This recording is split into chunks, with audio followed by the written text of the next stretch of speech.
¿Ahí ven bien? Sí, doctora. Ok, entonces vamos a empezar a hablar sobre diabetes en el embarazo. Lo primero que tenemos que saber es que el embarazo normal, o sea, un embarazo sin complicaciones, va a ser un estado de resistencia a la insulina. Y esto se da sobre todo en el segundo y tercer trimestre, resultado de defecto en la cascada de señales por receptor que va a terminar disminuyendo sensibilidad a la insulina.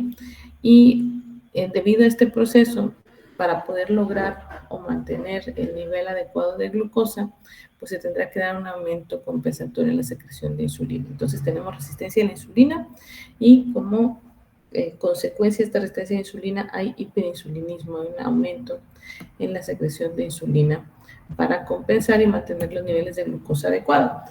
Entonces la diabetes gestacional se va a caracterizar por ser la incapacidad para mantener la compensación que se da por la hiperinsulinemia, logrando elevaciones de la concentración de glucosa en la sangre, y esto se va a reconocer por primera vez en el embarazo. Y eso implica que pudiera existir un poquito antes del embarazo, pero no tenemos pruebas que lo confirmen, por lo tanto se decide que si es la primera vez que se identifica y la paciente está embarazada, pues se considere así como diabetes gestacional. Ahora, tienen que ustedes tomar en cuenta que no es la única posibilidad de hiperglucemia en el embarazo, y por eso me gusta mucho esta gráfica. Tomamos prestado una charla de la Sociedad de Endocrinología. Vean cómo está representada las 42 semanas en lo que pudiera durar un embarazo. Y en el primer trimestre, si se fijan, con la línea continua, en la línea o la flecha azul, nos representa que los pacientes que tienen diabetes tipo 1 pueden tener, sí, obviamente sin el tratamiento, hay hiperglucemia durante todo el embarazo, o sea, no hay momento en el que no haya hiperglucemia. En el caso de la diabetes tipo 2, como en el primer trimestre del embarazo, algunas condiciones facilitan la utilización de la insulina, entonces tenemos mayor sensibilidad a la insulina en el primer trimestre, ya después en el segundo trimestre donde empieza uno a ver todos esos efectos de señalización de la insulina y la consecuente resistencia a la insulina y en algunos casos de hiperglucemia. Entonces vean cómo pudiera ser que ustedes tengan una paciente con diabetes tipo 2 en el primer trimestre y esta flecha discontinua significa que pudiera ser que ustedes hicieran chequeos de glucosas en ayuno en el primer trimestre y aparentemente estén normales, incluso en pacientes que ya tienen diabetes tipo 2, a lo mejor sin diagnóstico, pero que ya tienen el problema. Y finalmente la diabetes gestacional, que es una condición exclusivamente ocasionada por el aumento de la resistencia a la insulina por las hormonas lactógeno placentario y estrógenos, progesterona, todo esto nos da efectos para resistencia a la insulina. Entonces vemos cómo las pacientes durante el embarazo, en este momento, segundo de este trimestre, van a tener hiperglucemia que no estaba en el inicio del embarazo, por eso está representada con esta flecha, y estos piquitos de la flecha pues dicen que pudiera ser a lo mejor la semana 14, 16, 18, 20, 24, o sea, no es una fecha exacta, pero definitivamente no es desde el inicio del embarazo.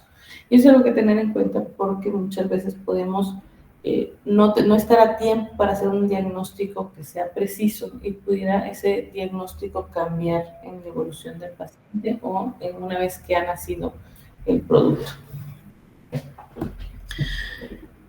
Es importante la condición del... a ver, un segundito.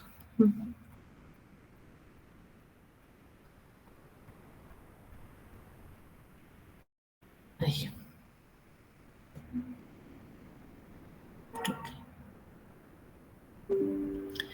Es importante que conozcamos este tipo de problemas porque nos va a generar riesgos, y los riesgos son de complicaciones maternas asociadas a la diabetes y complicaciones en el producto asociadas a la diabetes.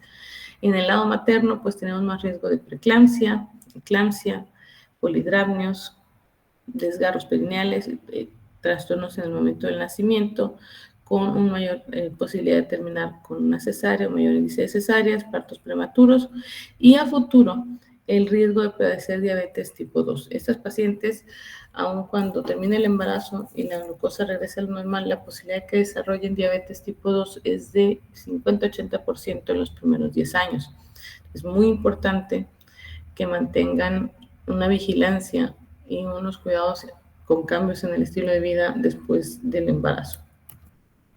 Y en el producto, las complicaciones fetales asociadas con diabetes son trastornos del peso que pueden ir desde macrosomía, ocasionada por hiperglucemia, sobre todo postprandial, con pesos arriba de 4 kilos al nacimiento, hasta trastornos de bajo peso o retardo del crecimiento intrauterino que puede estar ocasionado por el daño o trastornos en la formación de la placenta y la duración de la placenta. Muchos de estos productos van a tener alteraciones en el flujo sanguíneo. Muerte intrauterina, que es obviamente de las más preocupantes para el producto, lo mismo que las pérdidas gestacionales tempranas, asfixia neonatal, distocia de hombro, que es algo que no puede siempre preverse por el peso del producto. En las últimas semanas de embarazo pudiéramos no tener un peso arriba de lo normal y aún así que haya una distocia de hombros. Por lo tanto, cuando se sospecha que puede haber distocia de hombros, para evitar la lesión nerviosa a consecuencia de la distocia, pues se programan cesáreas para tratar de evitar esta condición. Pero ahí sí tiene que ir muy, muy de cerca de la vigilancia del obstetra. Y los problemas metabólicos que se pueden presentar una vez que el producto haya nacido, que tengamos el recién nacido, son hipoglucemia, hipocalcemia, ictericia, hay síndromes de respuesta, trastornos respiratorios, síndromes de insuficiencia respiratoria aguda del recién nacido, que van desde taquimia transitoria hasta síndromes de membrana hialina. Vemos cardiomiopatía, eritrocitosis, puede haber trombosis de la vena renal. Y como adultos, estos recién nacidos van a tener mucho más riesgo de desarrollo de obesidad, diabetes y alteraciones neuropsicológicas que pueden generarles problemas severos en la edad adulta o durante la adolescencia a estos productos. Y eso se da porque cuando tenemos hiperglucemia materna, pues obviamente el feto no tiene hiperglucemia, o sea, no tiene dificultad para manejar la insulina, él no tiene diabetes, entonces vamos a tener una gran cantidad de sustrato disponible y una producción excesiva de insulina por parte del producto para, digamos, utilizar todo este sustrato que tenemos de sobra.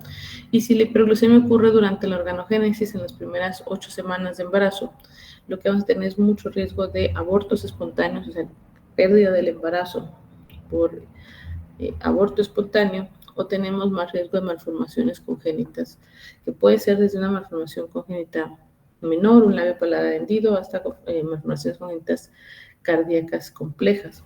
Si la hiperglucemia ocurre más tardíamente durante la etapa de crecimiento y desarrollo del producto, entonces podemos tener obviamente la pérdida del embarazo, la muerte fetal, que es de lo que más nos preocupa, pero también encontramos fetopatías metabólicas que van a hacerse manifiestas hasta después del nacimiento.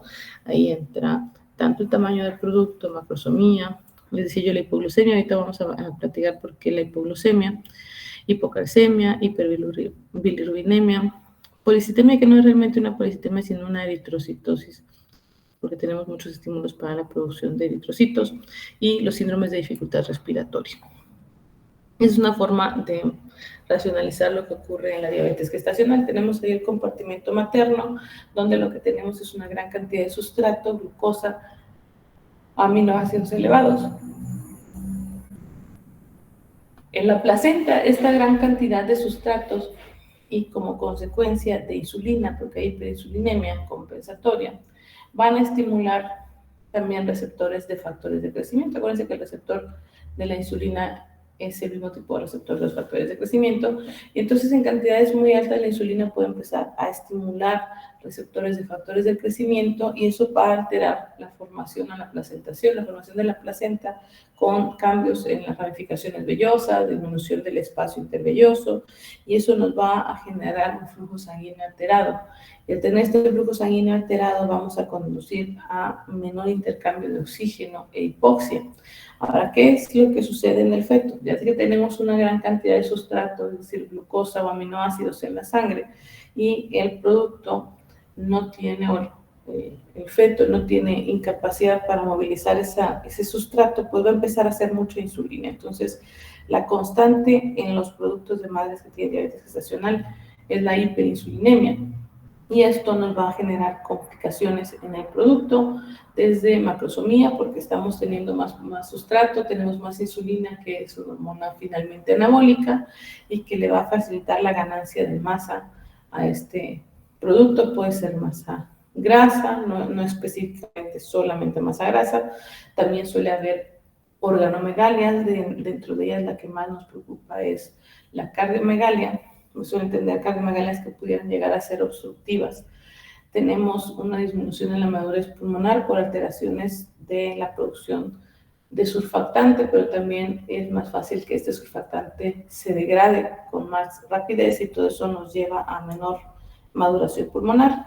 El hecho de tener mucha insulina, porque hay mucho sustrato, lo que hace es que incremente los depósitos de ácidos grasos en tejido adiposo, entonces hay lipogénesis y está bloqueada la lipólisis. La insulina, acuérdense que inhibe la lipólisis y todo esto genera mayor acumulación de grasa en el tejido adiposo, pero también menor movilización de grasa en el mismo tejido adiposo, que más adelante va a contribuir con la severidad de la hipoglucemia. Además, al tener, digamos, una condición metabólica más activa, vamos a tener mayor captación de oxígeno y este requerimiento de oxígeno va a incrementar, pero como tenemos ya trastornos en la placenta con alteraciones en la difusión del oxígeno, de la circulación materno-fetal, entonces vamos a sufrir hipoxia. Tenemos más requerimiento de oxígeno, un poco menos de llegada de oxígeno a través de la placenta, y esa hipoxia va a generar una respuesta que los glóbulos rojos va a ser el incremento en la población de glóbulos rojos a través de la liberación de eritropoyetina. Entonces, si tenemos más glóbulos rojos, también va a incrementar la viscosidad de la sangre y eso nos va a dar más problemas, sobre todo ya en el recién nacido. Entonces, en el recién nacido lo que podemos ver como resultado de polidráminos y hiperinsulinemia pudieran ser partos prematuros, como resultado de la macrosomía, de la ganancia de masa y de peso del producto debido al hiperinsulinismo que tiene este producto, pues vamos a tener más riesgo de trauma obstétrico y de asfixia neonatal.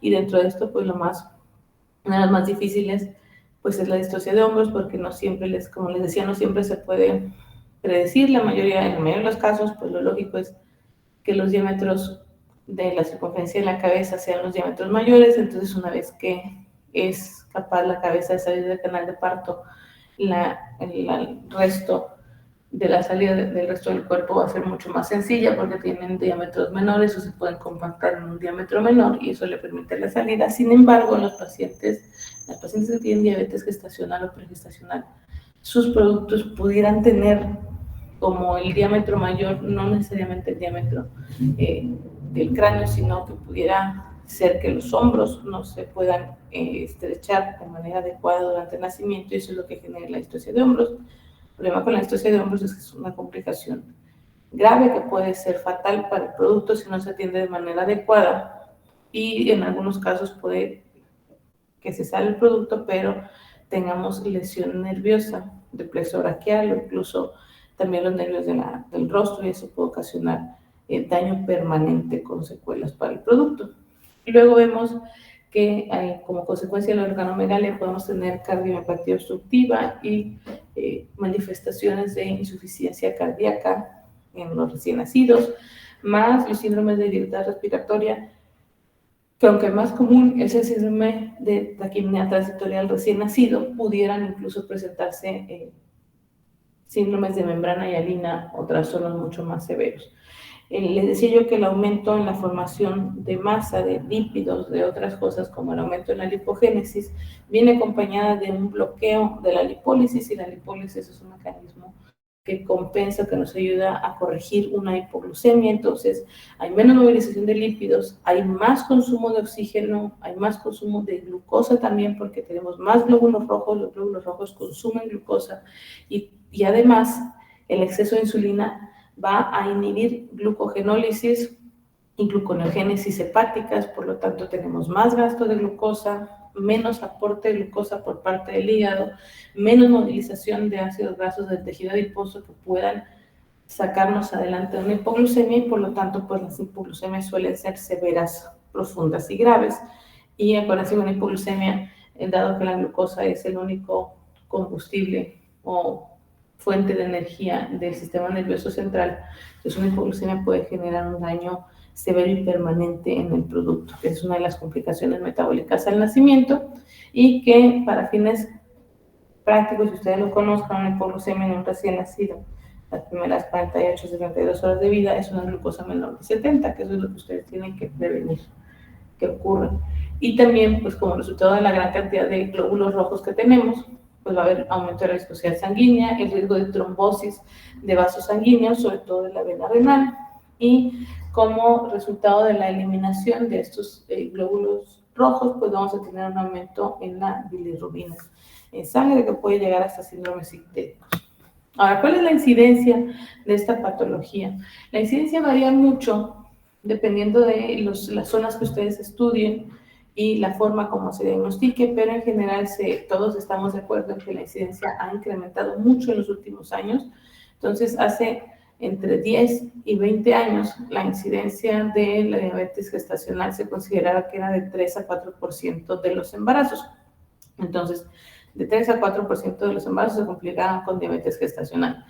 Sin embargo, actualmente vemos tasas de incidencia mayores de 10% y algunos estudios incluso sugieren que cercanos al 30%, obviamente dependiendo de la población estudiada. Entonces, recuerden que al menos 1 de cada 10 embarazos va a estar complicado con diabetes gestacional. Y aquí vemos una tabla de estudios sobre incidencia en México. Ven cómo no hay realmente un estudio que sea nacional, que nos dé una muestra representativa de todo el país. Algunos son estudios de incidencia en hospitales de segundo nivel, en hospitales de tercer nivel, algunos en Monterrey, y otros vemos por ahí Ciudad Juárez, Aguascalientes, en la Ciudad de México, que es lo del INPER, solamente que no siempre son representativos porque, por ejemplo, en el INPER que tenemos una prevalencia en 2005 de casi 20%, que es con el abordaje de diagnóstico en 2 pasos, no es algo a lo mejor equiparable para toda la población,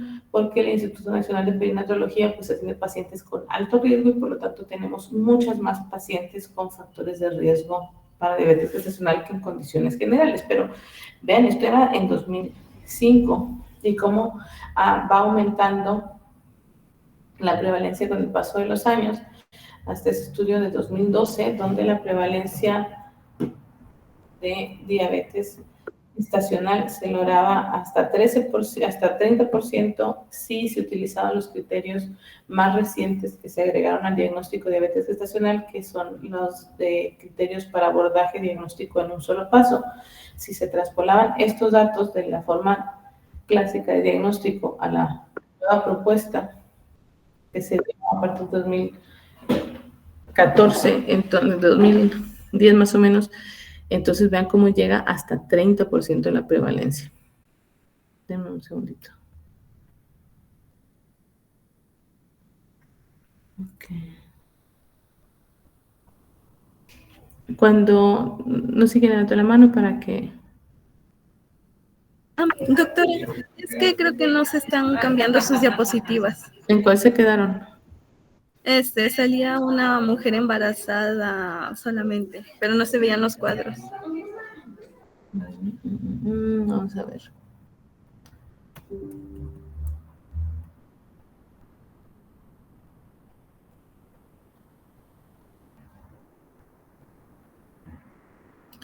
¿Ahí se ve?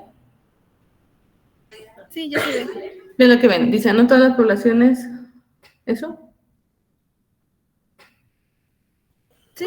Ok, entonces...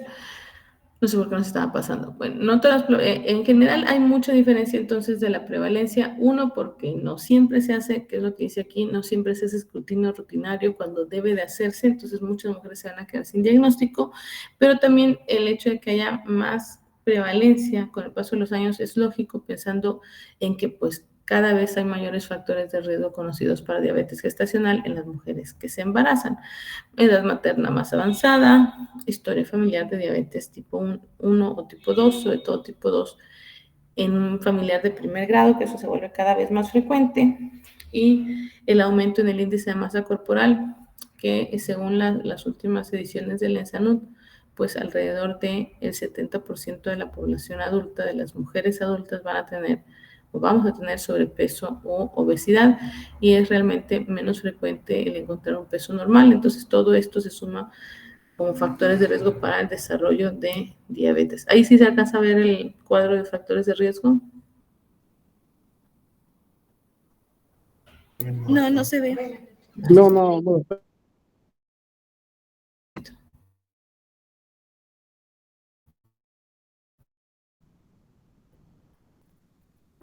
Se me hace que va a estar como ahí.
Ok, voy a proyectarles. Dame un segundito. Del celular, porque creo que otra vez estamos teniendo problemas con esto.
Ok, ahora sí ya lo ven.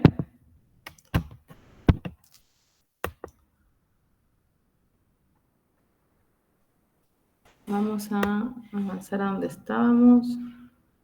Ya, esto ya.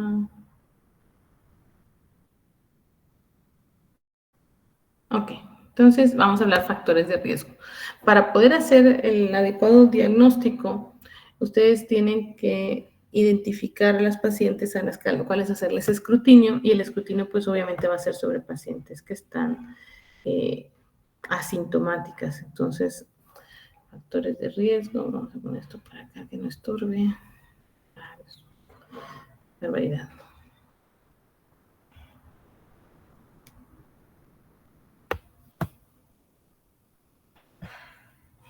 Sí.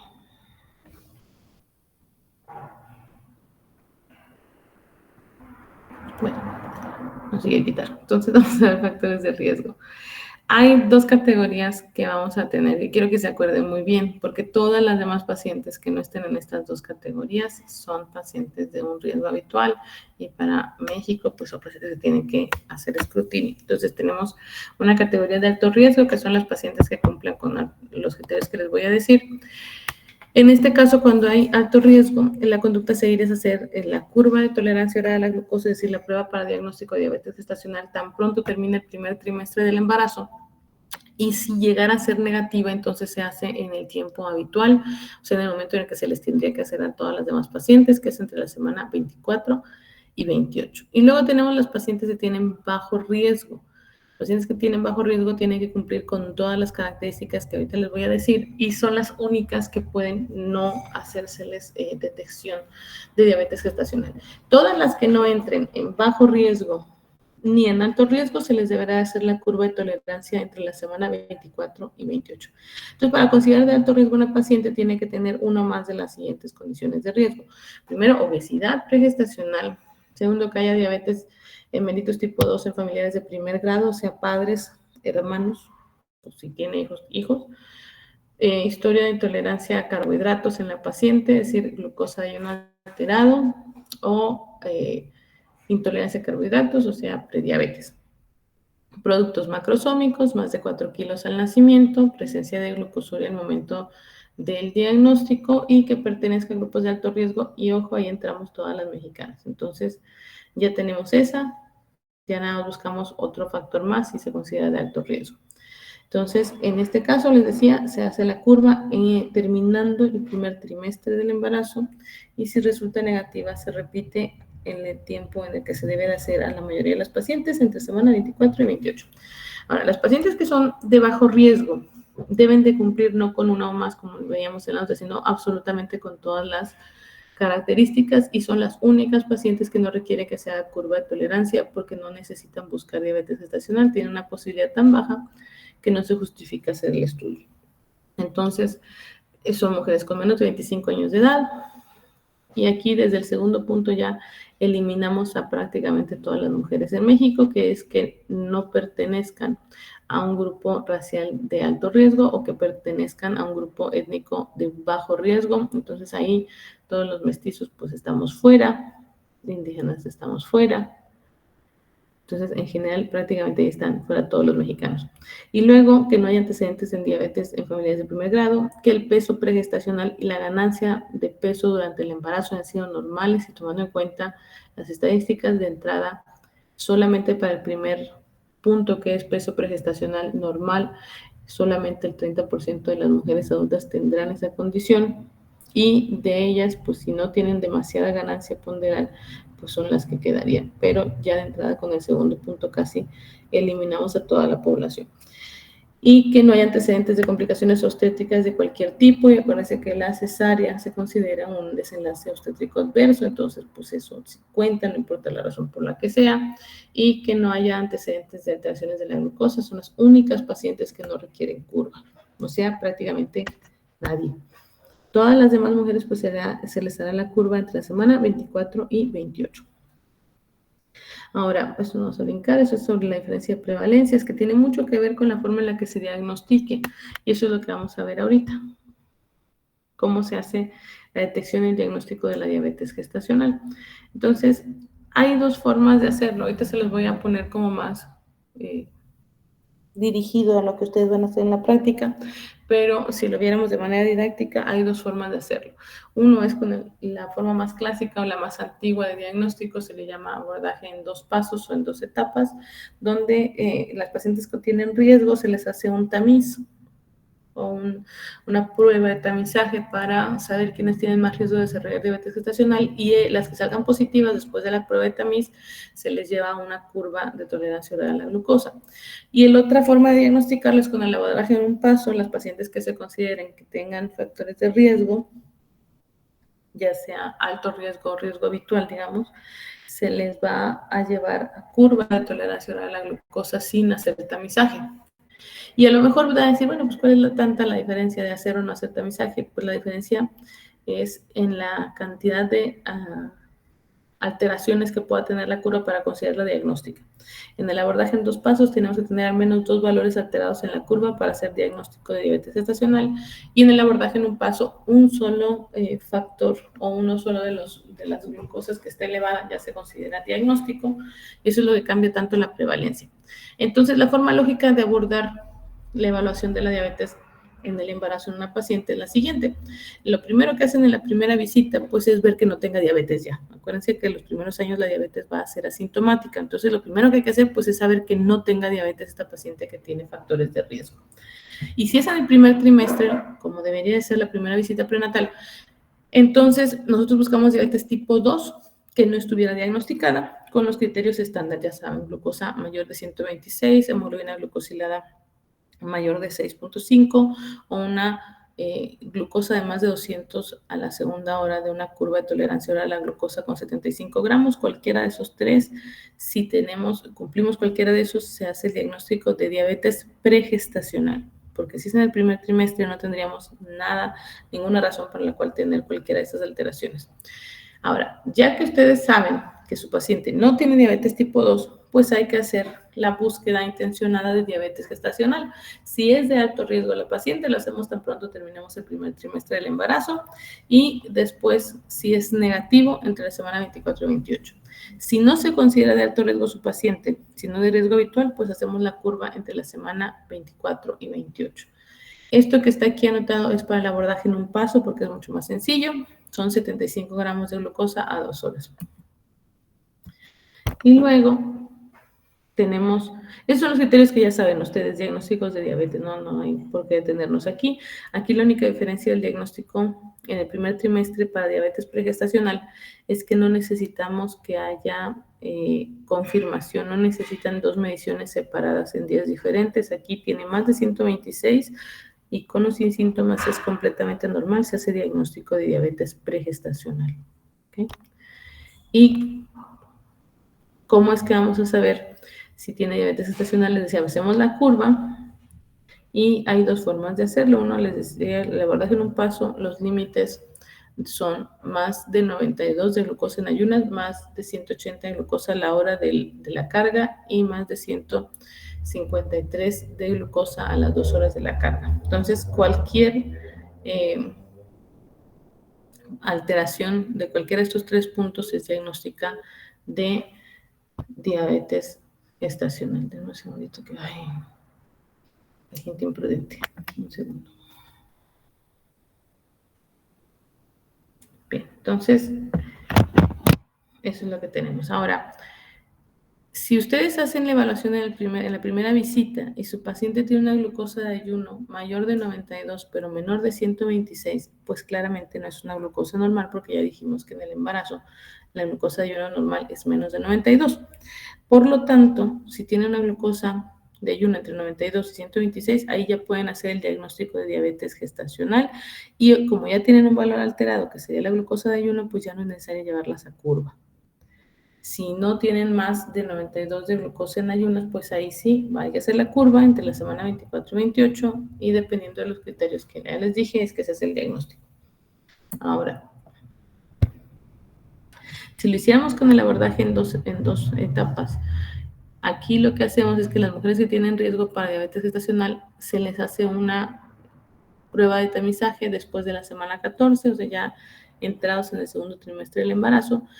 Esta carga o test de O'Sullivan, lo que hacemos es darle una carga de 50 gramos de glucosa. Aquí no importa si hay ayuno o no, esta se hace independientemente si hay ayuno o no. Y si tienen más de 140, se considera como el punto de corte en la mayoría de los hospitales. Eso les va a detectar el 80% de las mujeres que tengan riesgo de diabetes gestacional, para que a las que tengan este valor se les haga una curva de tolerancia oral a la glucosa, ahora sí en ayuno, con una carga de 75, o para esta forma de diagnóstico pueden ser 75 o 100 gramos de glucosa, y pueden ser 2 a 3 horas. Esto es lo que hacemos. Van a la curva y los valores con los que se hace el diagnóstico son los propuestos por Carpenter hace muchos años. Ayuno más de 95, a las 60 minutos, 1 hora es más de 180, ese es igualito con cualquiera de los 2 diagnósticos, es idéntico. a las 2 horas 155, que es un poquito más, y a las 3 horas si se decide llevar a 3 horas más de 140. Pero aquí la diferencia es que tenemos que tener al menos 2 valores alterados. Si no tenemos 2 valores alterados, si tenemos solamente uno, se hace el diagnóstico de intolerancia a carbohidratos y se repite la curva antes de la semana 31.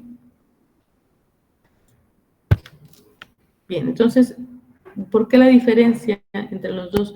La forma clásica de hacer el diagnóstico tiene que ver con estudios para ver cuál es la glucosa que se espera normal en el embarazo y luego se le da una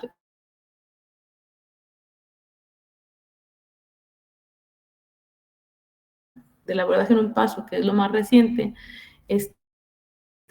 son muy parecidos. Vean cómo lo que tenemos en la primera y segunda columna, que son los valores que se aceptan para el abordaje en 2 pasos, son 95, 180, 155, y los que hablamos para abordaje en un paso son 93. Realmente es muy poquita diferencia. Sin embargo, les decía, la diferencia más importante es que con un solo valor se hace el diagnóstico. ¿Y de dónde vienen esos números diferentes? Miren, de un estudio muy grande que se hizo por ahí de en 2010, 2000, no me acuerdo, 2010, 2008 creo, que es el estudio de hiperglucemia y eventos adversos del embarazo. Es un estudio que se hizo en más de 25,000 mujeres embarazadas, donde se evaluó riesgo materno, fetal y neonatal relacionado con el nivel de glucosa. Y se vio que había un aumento del riesgo que era directamente proporcional al nivel de la glucosa entre la semana 24 y 28, y lo más importante de ese estudio es que eso se dio incluso en valores que antes se consideraban normales. Entonces, esas son las tablas del estudio que se publicó en New England, aquí los ven. Se dividieron las categorías dependiendo del nivel de glucosa que se tenía en el ayuno, a la hora y en las 2 horas, y ahí ven cómo están marcados a partir de la categoría 5, que son los niveles que usamos para el punto de corte.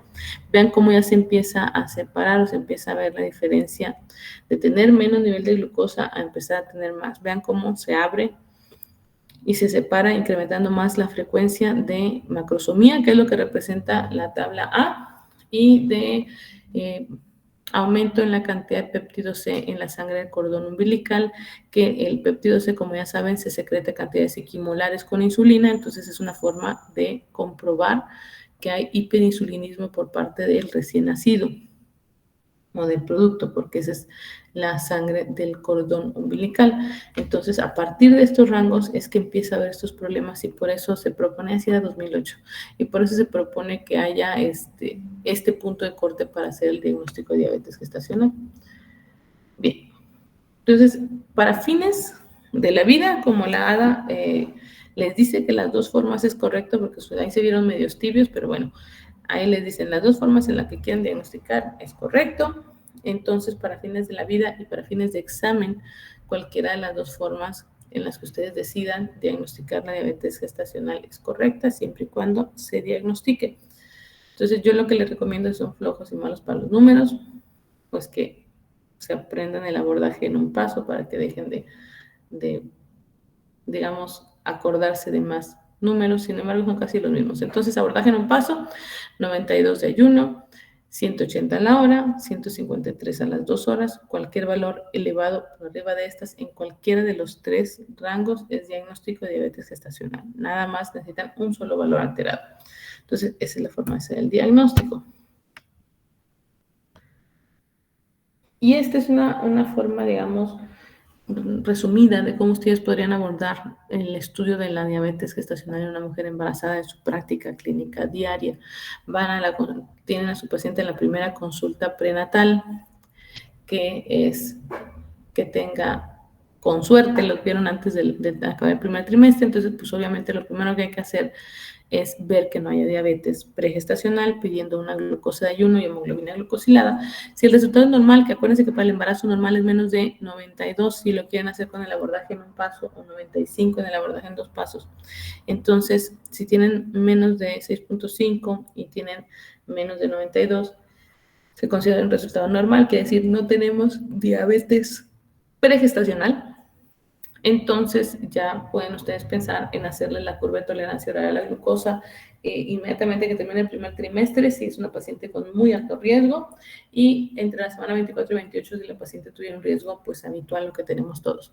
Pero, ¿qué sucede si ustedes tienen más de 126 de glucosa en ayuno en el primer trimestre o incluso hasta la semana 14? Pues esto ustedes lo pueden diagnosticar como diabetes pregestacional, porque como yo les decía bien, los cambios que ocurren en la diabetes gestacional pasan a partir del segundo trimestre. Entonces, en el primer trimestre, si se encuentran algo chueco, eso ya estaba ahí desde antes.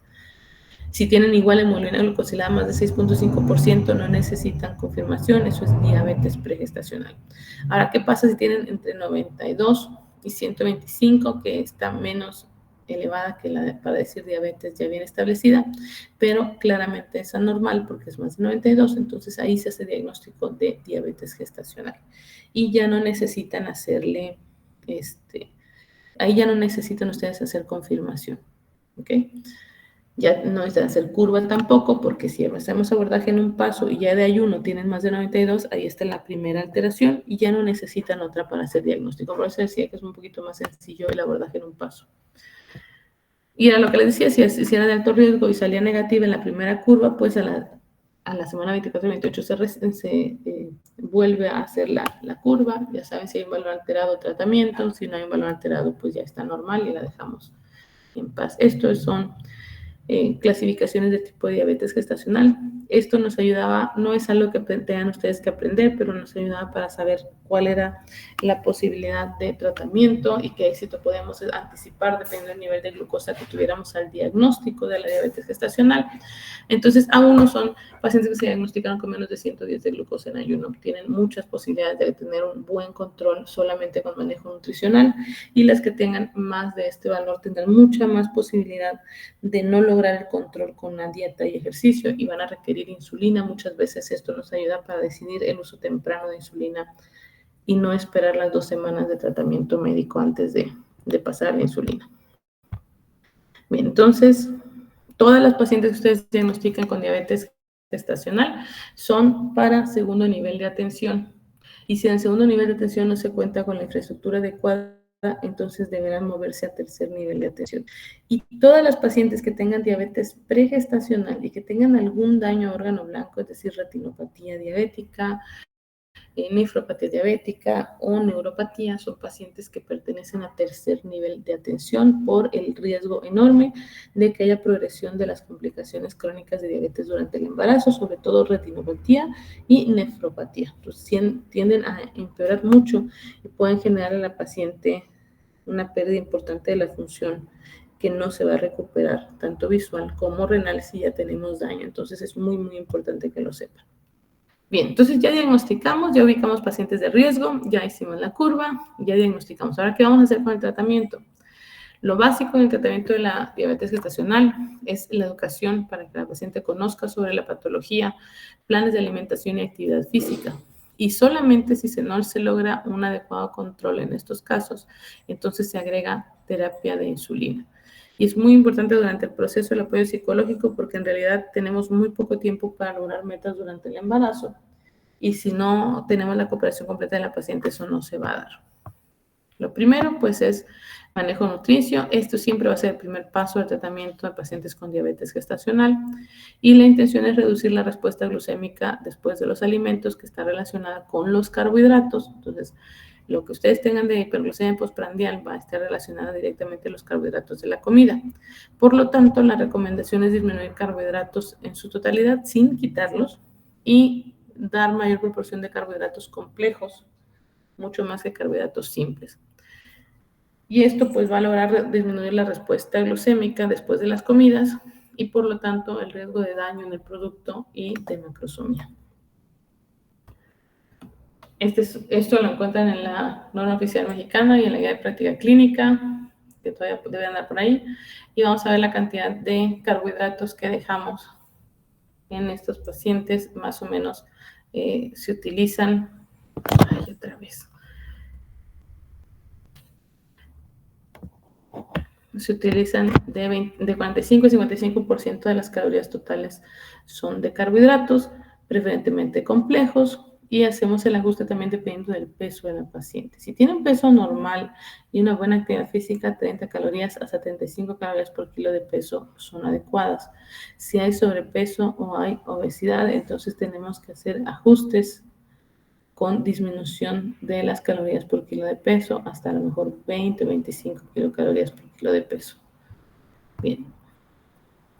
La actividad física, eso también es muy importante.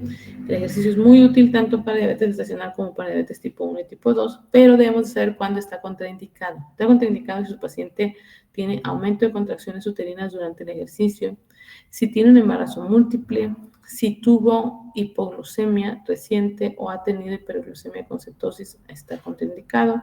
Si tenemos antecedentes de infarto o arritmia por la causa que sea, independientemente de estar o no relacionado con diabetes, está contraindicado el ejercicio. Y en los casos de hipertensión inducida, o sea, hipertensión gestacional o preeclampsia, ahí es donde está contraindicado. Entonces, sabemos que tenemos que lograr nuestras metas, que son estas, sin ejercicio, solamente con la nutrición. Y las metas, pues, es lograr una glucosa de ayuno menor de 95, postprandial a la hora menor de 130 y postprandial a las 2 horas menor de 120. Ahora, ¿cuánto tiempo vamos a esperar para lograr estas metas? Porque esto urge. Bueno, estas son las metas para diabetes tipo 1, tipo 2, que son muy similares, hasta 100 en realidad antes de los alimentos o en ayunas para 1 y 2 y postprandiales hasta 130. La meta para lograr hemoglobina glucosilada en diabetes pregestacional, es decir, ya sea tipo 1 o 2 o diabetes gestacional, es la misma, es menos de 6%. Es mucho más estricto, como ven, del control en cualquier otro momento de la vida. Esas son las metas que están ahí en guía de práctica clínica. Vamos a brincarlas, están prácticamente lo que les estaba diciendo yo. ¿Y cuánto tiempo vamos a esperar para lograr metas antes de dar el siguiente paso? Entonces son 2 semanas lo que vamos a esperar. Si en 2 semanas no estamos en esas metas, entonces el siguiente paso pues es la insulina. La insulina es el tratamiento estándar para el manejo de diabetes gestacional. Y aunque clásicamente se utiliza solamente insulina NPH o intermedia y análogo regular, ya se ha llegado a usar el tratamiento de análogos de la insulina. Y eso lo vamos a ver un poquito más adelante porque si no se van a perder, porque si no, primero quiero que vean los tipos de insulinas, cuáles son sus perfiles, que eso lo vamos a ver porque es importante para que sepan adecuar el tratamiento de la paciente. Entonces, cada insulina tiene diferentes perfiles y utilidades. Entonces, cuando veamos insulinas, vamos a regresar a este punto que estábamos viendo ahorita de tratamiento, porque si no, no le van a entender al tratamiento. Entonces, vamos a regresar al tratamiento más adelante. Sepan nada más que el estándar de tratamiento de diabetes gestacional es NPH irregular, aunque se pueden usar análogos, y eso lo vamos a platicar también más adelante. La dosis, por lo general, se calcula entre 0.2 y 0.3 unidades al día, pero dependiendo, de ahí se puede dividir en insulina de base y la insulina prandial, que es para cada alimento. Depende de los esquemas, eso lo vamos a ver cuando veamos insulina, su tratamiento. Y el ajuste de las dosis se va dando por automonitoreos que debe realizar la paciente, esa son responsabilidad de ella. Bien, esto no lo vamos a brincar, que es lo que les decía, vamos a volver a repasar lo de insulina, manejo con insulina cuando ya estemos viendo insulina en tratamiento. Entonces vamos a brincarnos esto. Otro punto que quiero que tengan ustedes muy en claro son que hay que evaluar comorbilidades de los pacientes, hay que buscar si tenemos sospecha de que la diabetes ya estaba antes y no la pudimos detectar porque no había ido a la paciente nunca a consulta o otra cosa, ver que no haya complicaciones de la diabetes, hacer electro, determinación de TSH, examen oftalmológico, eso mándenlo con el oftalmólogo para detectar datos de retinopatía y evaluación de la función renal basal siempre. El monitoreo óptimo lo deben de llevar a cabo las pacientes en su domicilio, son 3 determinaciones al día, pero lo mínimo son 3 veces por semana, de preferencia postprandial. Y si se puede hacer cetonuria, pues se hace, sobre todo cuando hay glucosas muy altas. Eso en México casi no se hace porque es difícil de conseguir las tiras para cetonas. ¿Qué otras metas les decía la glucosilada? Pues abajo de 6%, preferentemente entre más baja mejor. Y durante el trabajo de parto hay que tratar de mantener entre 60 y 100 la glucosa en sangre. ¿Cuándo concluir el embarazo? que eso es una duda muy frecuente. Si su diabetes era diabetes gestacional y no hubo complicaciones y estuvo bien controlada durante todo el embarazo se debe interrumpir antes de la semana 40. Si la diabetes era tipo 1 o tipo 2, es decir, diabetes pregestacional, y estuvo perfectamente bien controlada durante todo el embarazo y no tiene ningún daño a órgano blanco, no hay ninguna razón para extender el embarazo más allá de la semana 38. Entonces, ustedes tendrán que estar planeando la interrupción del embarazo entre la semana 37 y 38.